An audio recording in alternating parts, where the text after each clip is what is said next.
Cristo, imitatona ileola, hallelujah, hallelujah, hallelujah, hallelujah.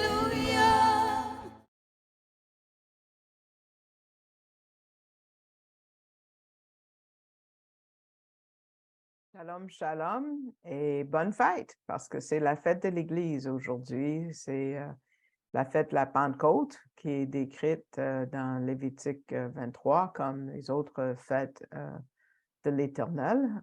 Donc, c'est ses fêtes à lui.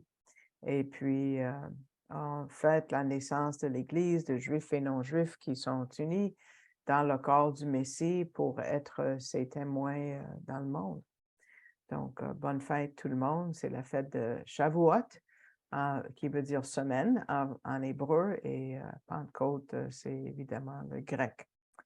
Donc, aujourd'hui, nous allons continuer en Lévitique, l'étude qu'on a commencé, oui, quand même quelques semaines. Lévitique est dans l'histoire de la rédemption. On voit beaucoup de types et on a vu c'est quoi cette odeur agréable à Dieu, c'est quoi le repos de Dieu. Et on a vu les images de celui qui vient avec son offrande. Aujourd'hui, on va aller plus loin dans le tabernacle. On va examiner ces sacrifices, il y en a 5, et puis c'est un peu mélange, je dois dire, surtout parce que la traduction pour le nom des sacrifices change selon la traduction qu'on utilise. Donc, c'est mêlant un peu, mais on va vous décrire d'une façon très claire, au moins qui peuvent être divisés en deux sortes. Donc, on va regarder tout ça avec nous et puis on va voir ce que nous pouvons apprendre aujourd'hui, en 2023, de ces sacrifices. Donc, retournons à Lévitique chapitre 1, où on a commencé dans la première partie. On voit que tous ces animaux, dans le verset 3, doivent être sans défaut. Saviez-vous que 17 fois en Lévitique, juste dans le livre de Lévitique, Dieu a dit à Israël, évidemment les sacrifices étaient juste pour Israël, l'animal devait être sans défaut. Et si tu ajoutes l'Exode, Deutéronome et Nombre, Dieu a dit 46 fois que ces animaux devaient être sans défaut. Pour nous montrer qui? Yeshua, Jésus, c'est clair. Pierre a rendu ça noir et blanc, facile à voir.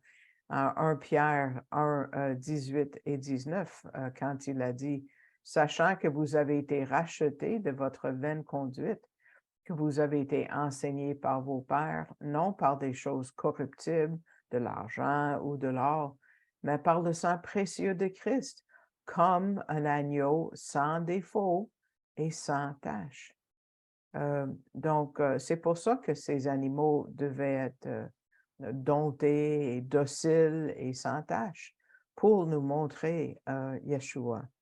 Et quand on considère tous ces sacrifices, ils étaient vides s'il n'y avait pas de foi. Ça prenait vraiment une foi. Ça perdait toute leur valeur si on faisait les sacrifices d'une façon mécanique, sans comprendre, sans foi.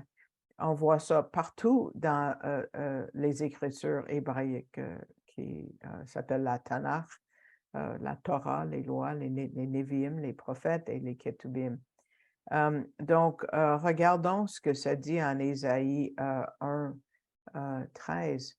C'est un des exemples. Ça dit « Ne continuez pas d'apporter de vaines offrandes. L'encens m'est une abomination. La nouvelle lune et le sabbat, la convocation des assemblées. Je ne puis supporter l'iniquité et la fête solennelle. » On peut même prêcher l'Évangile à un Juif très facilement d'Ésaïe chapitre 1 en passant, si jamais vous avez le privilège. Donc, on voit que ces sacrifices sans la foi, sans la repentance, ça ne donne pas le salut. C'est un processus dans le cœur de l'individu en premier. Ensuite, on offre des sacrifices, on fait des actes. Mais les bonnes actions, ce sont jamais été un substitut pour la foi. Euh, Rappelons-nous la vie de Samuel, qui est le premier prophète de Dieu, qui lui-même était lévite et était prêtre. Vraiment, en tant que, il était prophète aussi.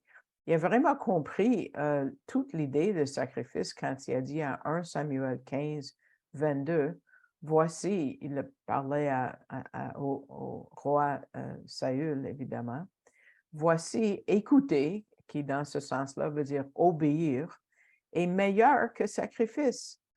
Prêter l'oreille, meilleur que la graisse des béliers.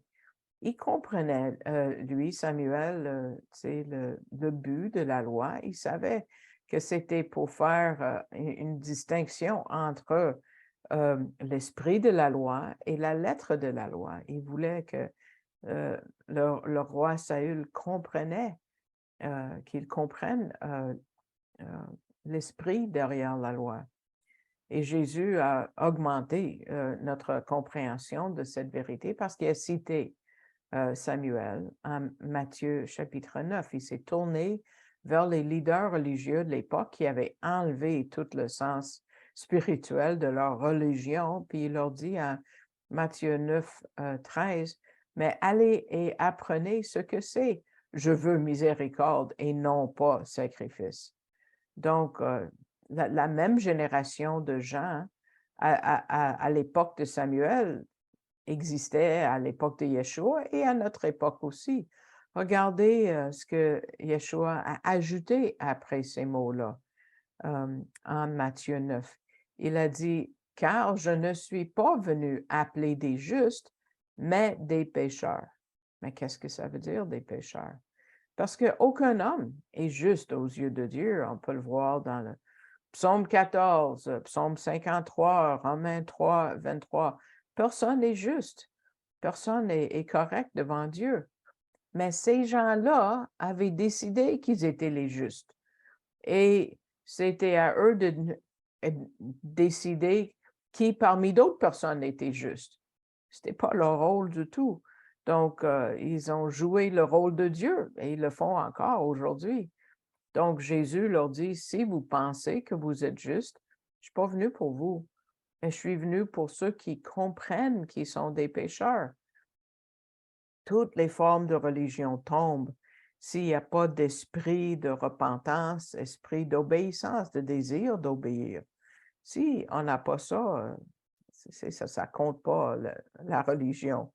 Et à un certain point, c'est devenu tellement difficile pour Dieu qu'à travers Malachie, il va dire, oubliez tout ça. Il veut fermer les portes du temple. Regardez Malachie chapitre 1, vous voyez le cœur d'un Dieu qui souffre à cause de son peuple. Il dit, qui même d'entre vous fermerait les portes? Je vous allumerai pas le feu sur mon autel pour rien. Je ne prends pas plaisir en vous, dit l'Éternel des armées, et l'offrande. Je ne l'agréerai pas de vos mains. Il veut que tout soit fermé, tout ça. Parce que il dit, fini. Et tu vois, Malachie, après, il dit, c'est tout. J'arrive, je m'en viens, parce que ça ne marche plus. Et là, on a l'arrivée de Yeshua, parce que leur cœur n'était plus là. Et c'est la même chose aujourd'hui, écoutons bien pour nous-mêmes, pour notre service à Dieu. Il faut que nos cœurs soient là. Imaginez combien ça serait terrible si Dieu disait un jour à une église, est-ce que quelqu'un peut fermer la porte? Parce que ici, les gens font des choses, mais ce n'est pas dans leur cœur. Ils ne croient pas.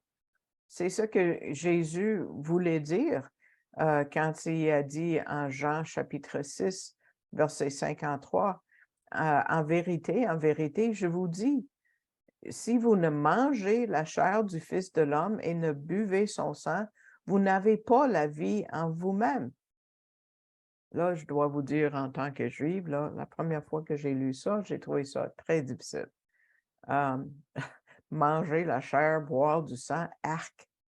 Mais Jésus nous amène dans le défilé au tabernacle, au temple, à l'autel de Dieu. C'est ça qu'il voulait dire par ces mots-là. Tellement de péché est dégoûtant, les sacrifices sont dégoûtants, l'idée de manger la chair et boire du sang est dégoûtant, notre péché est dégoûtant à Dieu. Et on voit à quel point Dieu est saint. C'est les leçons qu'on voit en Lévitique. Jésus est venu mourir pour les offenses, pour les choses horribles qui constituent nos péchés envers un Dieu qui est saint. C'est pas pour nous comparer à notre prochain ou à quelqu'un d'autre. On n'est pas correct devant un Dieu qui est saint. Ces sacrifices vont loin dans leur application. Ce sont des types du Messie, mais aussi ça démontre les fausses idées ou les attitudes négatives religieuses que nous avons tendance à chérir. En Lévitique, on voit que l'animal doit être offert en holocauste, ça veut dire brûlé complètement, sauf la peau. Pourquoi? On lit dans le verset 6 que celui qui amène l'animal doit l'écorcher. Plus tard, je vais vous lire le verset, ou vous pouvez tourner rapidement si vous voulez, en Lévitique 7, verset 8, 7-8 de Lévitique, que le prêtre pouvait garder la peau. Ça dit, « Et quant au sacrificateur qui présentera l'holocauste de quelqu'un, la peau de l'holocauste qui aura présenté sera pour le sacrificateur. Elle lui appartient. » Pourquoi est-ce qu'il y a une exception par rapport à la peau? Est-ce qu'il y a un message là-dedans? Encore, tu sais, celui qui lit est comme laissé à lui-même parce qu'il n'y a pas d'explication qui est claire, mais M. Gabizon dit, est-ce que ça peut faire référence au premier acte de salut que Dieu a commis? C'est-à-dire quand l'homme et la femme étaient dans le jardin et ils avaient péché contre Dieu. Vous vous rappelez, en Genèse 3, après leur péché, Adam et Ève ont essayé de se couvrir des feuilles de figuier qui ne marchaient pas. Mais Dieu a pourvu des quoi? Peaux d'animaux. Il a tué des animaux pour faire des peaux. Genèse 3, 21, je vous lis, ça dit, l'Éternel fit à Adam et à sa femme des vêtements de peau et les revêtit. Peut-être c'est pour rappeler à tout le monde le but premier des sacrifices. C'est de les couvrir du péché jusqu'à ce que la semence est venue, qui est le Messie. Mais il y a plusieurs types de sacrifices et d'offrandes. Je vais vous donner une liste. Ensuite, on va expliquer chacun. Donc, il y a l'offrande de l'Holocauste qui est brûlée au complet. On en a parlé dans la première partie aujourd'hui. Il y a une offrande de gâteau. Encore là, dans vos Bibles, peut-être c'est traduit, peut-être des céréales ou peut-être il y a un autre mot, mais c'est ça l'idée. Il y a le sacrifice d'expiation, et ça c'est pour le péché. Il y a le sacrifice de culpabilité, ça c'est clair ce que ça veut dire. Et le sacrifice d'action de grâce ou le sacrifice de communion, ou des fois c'est traduit de paix. Ça a l'air compliqué, mais le message global est assez simple. Et une fois qu'on peut les mettre en catégorie, on va voir combien ça nous parle aujourd'hui. Parce que les sacrifices sont des illustrations de comment le pécheur peut s'approcher de Dieu et retourner à Dieu. Parce que chaque sacrifice va dealer avec un aspect différent de notre approche au trône de Dieu.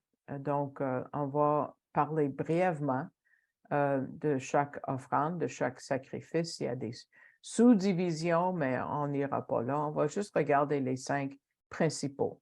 D'abord, regardons le tabernacle, grosso modo. OK? Là, le tabernacle, vous voyez l'entrée, il y en a juste une, vous voyez l'autel, vous voyez le lavoir, une façon de le décrire parce qu'on ne sait pas exactement les dimensions. On voit le lieu saint et on voit la fumée ça a l'air d'être la fumée peut-être du lieu saint, de l'autel de prière, mais c'est aussi pour décrire la présence de Dieu. Donc, pour entrer dans la présence de Dieu, il fallait passer cet autel et le lavoir. Donc, dans les 5 offrandes, il y a 2 sections. Il y a ceux qui établissent la communion avec Dieu, parce que si ce n'est pas établi, tu vas nulle part, et une autre qui maintient la communion avec Dieu. Donc, d'abord, les 5 sacrifices, puis on va les illustrer pour vous, mais il y a 2 divisions. Établir la relation et entretenir cette relation. Établir et maintenir, OK? Donc, pour entrer, il fallait d'abord établir cette communion, établir cette communication avec Dieu, et c'est le sacrifice d'expiation qu'on a vu dans la diapo qu'on vient de voir. Donc, l'offrande d'expiation, c'est à l'extérieur du tabernacle parce que tu ne peux pas entrer si tes péchés ne sont pas expiés. Donc, ça, c'est une offrande pour le péché en général. C'est comme la nature pécheresse dans tout le monde, le monde est pécheur, le péché, ça touche tout le monde. Donc, l'adorateur amène son sacrifice à la porte du tabernacle. On a déjà dit, il met sa main dessus et même les 2 mains pour communiquer que ses péchés sont transférés sur cet animal, puis il s'appuie fort sur la tête de cet animal, pour être clair. Donc, aujourd'hui, cette offrande de l'expiation, c'est quoi? Si quelqu'un vous posait cette question, qu'est-ce que vous direz? C'est quoi l'offrande d'expiation? Mais c'est la mort du Messie qui est devenu péché pour nous. Donc, on voit ça, c'est un des premiers versets que mon pasteur m'avait enseigné, 2 Corinthiens 5, 21.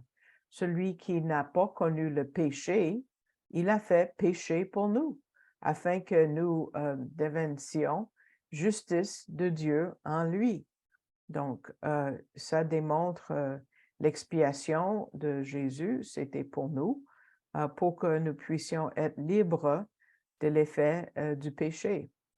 Deuxièmement, l'adorateur devait reconnaître ses péchés. Il n'était pas pécheur parce que tout le monde est pécheur, non, parce que lui-même est pécheur.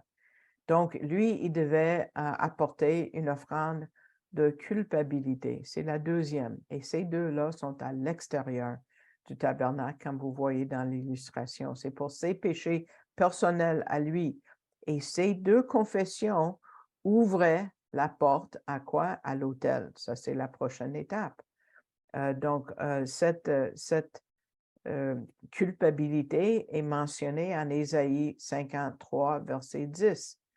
Ça dit, mais il a plu à l'Éternel de le meurtrir. Il l'a soumis à la souffrance. Et s'il livre son âme en sacrifice pour le péché, c'est ça l'idée, la culpabilité, c'est le même mot en hébreu, il verra une semence. Il prolongera ses jours, on voit la résurrection, et aussi les jours du pécheur, et le plaisir de l'Éternel prospérera en sa main. Ça, c'est Ésaïe 53, 10. Donc, Yeshua est mort pour nous personnellement. Donc, il y a un lien entre cette offrande et sa semence. Nous sommes sa semence quand nous confessons son nom pour que nous puissions entrer dans le lieu saint, dans le lieu de Dieu. Et on voit le paiement parfait du Messie pour le péché. Donc, une fois que c'est fait, on va entretenir notre communion avec Dieu en donnant l'offrande de l'Holocauste, dont on a parlé dans la première partie. C'était très exigeant et ça symbolise un abandon total à Dieu par la personne. Et ça, c'est le nom du sacrifice, d'ailleurs, que Dieu a demandé à Abraham pour offrir Isaac, qui n'a jamais eu lieu, comme vous savez, mais c'est Yeshua qui a accompli ce sacrifice sur la même montagne 1500 ans plus tard. Donc, c'est l'offrande le plus fréquent, cette offrande de l'Holocauste. Ça commençait à 9 heures le matin et le dernier était à 3 heures de l'après-midi. À 9 heures le matin, c'est quand le Messie a été cloué sur le bois et il est mort à 3 heures.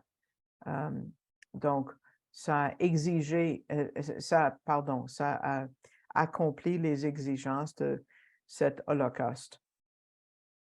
C'est à ce moment-là, à 3 heures, que le voile a été déchiré et la voie ouverte à la présence de Dieu. Donc, on voit un engagement total du Messie parce que pendant toute sa vie, tout son ministère, Jésus avait une chose en tête et surtout une, de mourir sur la croix pour nous, pour accomplir ses sacrifices. Donc, nous avons besoin de mener une vie sainte. C'est notre besoin de sainteté qui doit nous parler aujourd'hui. Maintenant, en allant un peu plus loin dans la cour du tabernacle, on a notre mot de passe, c'est Yeshua, c'est ce qui est l'antitype. Et maintenant, il y a une autre offrande. Donc, il y a l'offrande de communion ou d'action de grâce. Donc, ça, c'est celle qu'on a à gauche, pas encore à droite. On va le faire tantôt à droite. Donc, c'est l'offrande de communion. Et c'est très spécifique. C'est pour augmenter notre communion avec Dieu, où on se rappelle toutes les bénédictions, toutes les possessions qu'on a, tout le plaisir qu'on a, et on dit, merci Seigneur, c'est à toi. Et on voit une illustration, une explication de cette offrande de communion en Colossiens chapitre 1, verset 20, quand ça dit « Et par lui a réconcilié toutes choses avec elle-même, ayant fait la paix par le sang de la croix. Par lui, soit toutes les choses qui sont sur la terre, soit les choses qui sont dans les cieux. » Donc, ça, c'est le sacrifice de communion. Et puis, c'est le 4e. Le 5e sacrifice, c'est pas sanguinaire, c'est pas avec du sang. C'est un gâteau ou des céréales offerts avec du vin. Et puis, cette offrande est uniquement valide une fois qu'il y a déjà du sang sur l'autel. Tu ne pouvais pas juste venir avec tes céréales, la farine sur l'autel, pas du tout. Le sang devait être déjà présent. Le gâteau ne suffisait pas. Et cette offrande reconnaît la souveraineté de Dieu dans nos vies et celui qui pourvoit tout ce que nous avons, ce que la terre a produit pour nous, nous donne ces céréales, ces grains, la farine ou le vin qu'on offrait souvent avec les céréales. Tout lui appartient, tout vient de lui.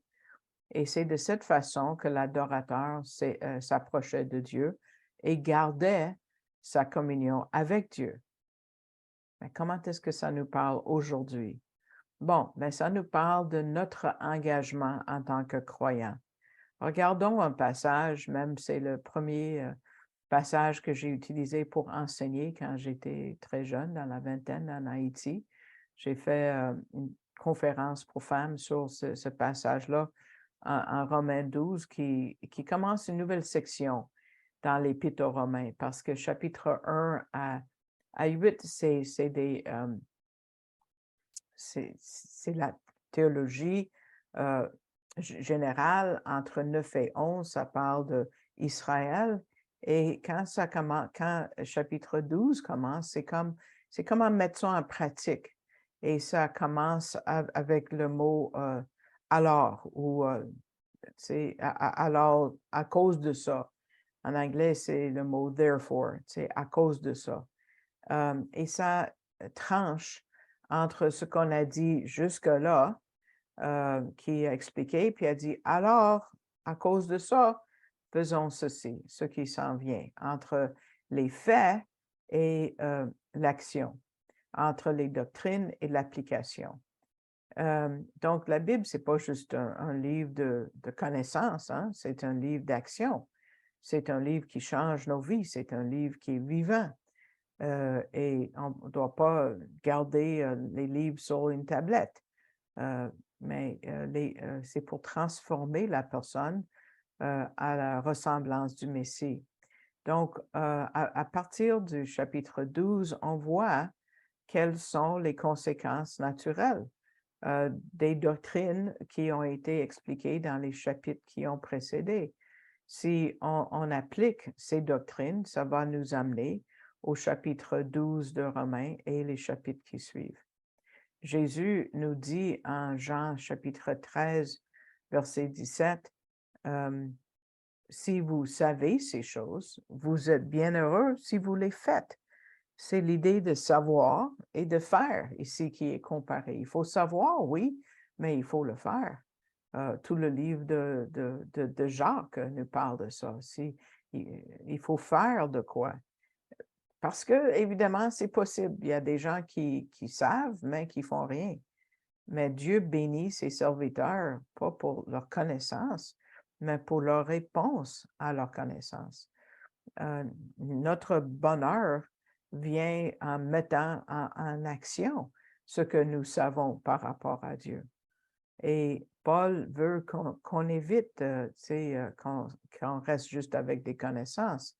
Donc, il commence avec l'application des doctrines en chapitre 12. Pensez à l'Épître aux Éphésiens. Chapitre 1, 2, 3, c'est les doctrines. 4, 5, 6, c'est l'application. C'est toujours important. Mais Paul, en Romains 12, utilise des mots très forts dans la langue grecque pour vraiment nous marteler le message. Regardons la façon qu'il commence. Il dit en Romains 12, 1 et 2, je vous exhorte, frères, ça veut dire implorer en grec.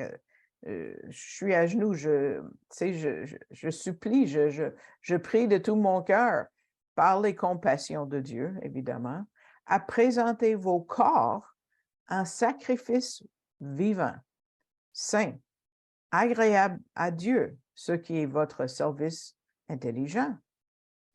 Présentez vos corps en sacrifice vivant. Qu'est-ce que ça veut dire? Ça veut dire de donner nos vies au Seigneur, que toute notre vie soit donnée à Dieu. Oui, on reçoit le pardon de Dieu par Jésus comme notre sauveur personnel. On lui a confié ça, on est sauvé. Mais comme les deux premiers sacrifices ont démontré l'offrande d'expiation et l'offrande de culpabilité qui ont été accomplis par Yeshua, ça nous a permis d'entrer, parce que personne n'est juste, évidemment, on ne peut pas mourir pour nos propres péchés, mais une fois qu'on est croyant, il y a une offrande continuelle de nous-mêmes à lui.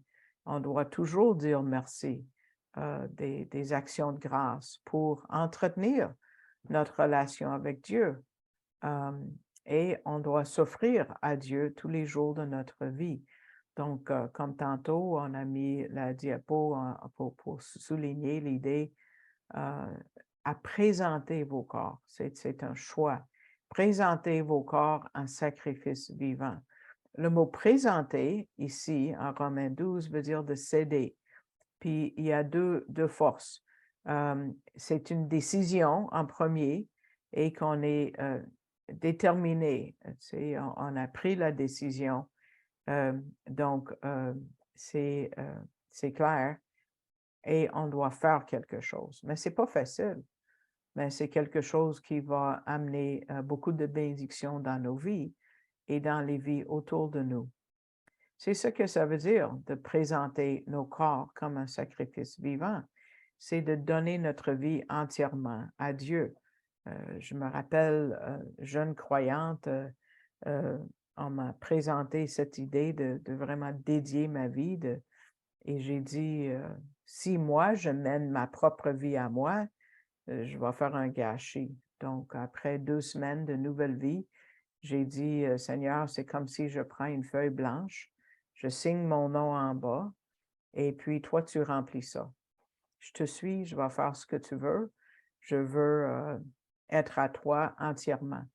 Je veux te suivre où tu veux que j'aille, faire ce que tu veux que je fasse toute ma vie. Et c'est ça l'idée, de présenter, mais peut-être c'est une décision quotidienne aussi. Il y a une illustration un peu dure et souvent mal interprétée dans le livre des Juges. Je l'ai enseigné à Québec une des années que j'avais des études à Québec. Et puis, on pense aux juges dans le livre des Juges à Jephthé. Jephthé a fait un vœu devant le Seigneur en Juge 11, verset 30. Et ça dit, et Jephthé voua un vœu à l'Éternel et dit, si tu livres à ma main les fils de Ammon, il arrivera que ce qui sortira des portes de ma maison à ma rencontre, lorsque je reviendrai en paix des fils d'Ammon, sera à l'Éternel, et je l'offrirai en holocauste. Et c'est quoi qui est sorti de sa porte en premier? C'était sa propre fille. Aïe aïe. Mais il ne l'a pas tuée. Non, Dieu ne va pas choisir un juge d'Israël, quelqu'un qui est capable de tuer son enfant. Non, elle était dédiée à Dieu tous les jours de sa vie et uniquement à servir Dieu. Donc, il a dédié sa fille à l'œuvre de Dieu comme un sacrifice vivant, entièrement engagé. Et donc, aujourd'hui, comme la fille de Jephthé, nous devons nous offrir à tous les jours au service de Dieu. Le temps est court, mes frères et mes sœurs, il revient bientôt. Mais ça ne veut pas dire que tu dois devenir missionnaire, quitter votre lieu de travail, aller vivre ailleurs. Non, c'est une prise de décision. C'est une décision personnelle et on décide de prendre chaque pensée captive et de changer nos pensées et pour que ça reflète la pensée divine, la pensée de Dieu et d'agir selon Dieu, avec son aide, évidemment. Et là, Dieu va nous amener à faire de grandes choses. Où vous êtes présentement? Donc, ici, on termine la deuxième partie. Je vous remercie d'avoir été à l'écoute. J'espère que ça vous a béni, cette étude, et de voir comment les sacrifices nous parlent d'aujourd'hui et nous appellent aujourd'hui à vivre et mener une vie sainte devant Dieu et une vie pleine d'actions de grâce. Donc, je vous invite de vous abonner, de vous souscrire à ces vidéos pour être averti aussitôt qu'on a fini d'éditer et puis c'est téléchargé sur le site Internet, de mettre le pouce vers le haut parce que ça augmente notre visibilité, ça aide d'autres personnes de trouver la vidéo. Je vous invite de prier pour le ministère parce que on a besoin de prière, c'est sûr, et je vous dis un gros merci aux gens qui me soutiennent régulièrement et puis ou d'occasion. Je l'apprécie grandement. Et puis, si le cœur vous en dit, si le Seigneur vous met à cœur de me soutenir financièrement et vous ne savez pas encore comment faire, vous pouvez aller sur le site web de arielcanada.ca ou même .com. Je pense que les deux fonctionnent. Et puis, vous allez cliquer sur le drapeau français pour arriver au mot « Donner ». Et puis, en cliquant dessus, ça va vous amener à canadon.org qui va prendre votre don électronique par carte de crédit. Et puis, en cliquant sur « Faites un don à cet organisme », ça va vous amener un menu que vous tirez vers le bas. Et puis, vous pouvez trouver mon nom et indiquer ou ailleurs si vous avez à cœur autre chose.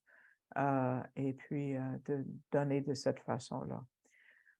Donc, je vous remercie de votre attention et j'espère que ça vous a béni et j'espère vous voir pour La prochaine étude, bientôt, on va continuer dans le livre de Lévitique parce que c'est un gros morceau.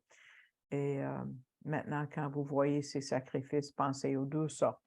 La sorte qui permet que nous soyons en communion avec Dieu et ensuite les sacrifices qui entretiennent notre relation avec Dieu. Et puis, que Dieu vous bénisse abondamment. Shalom, shalom.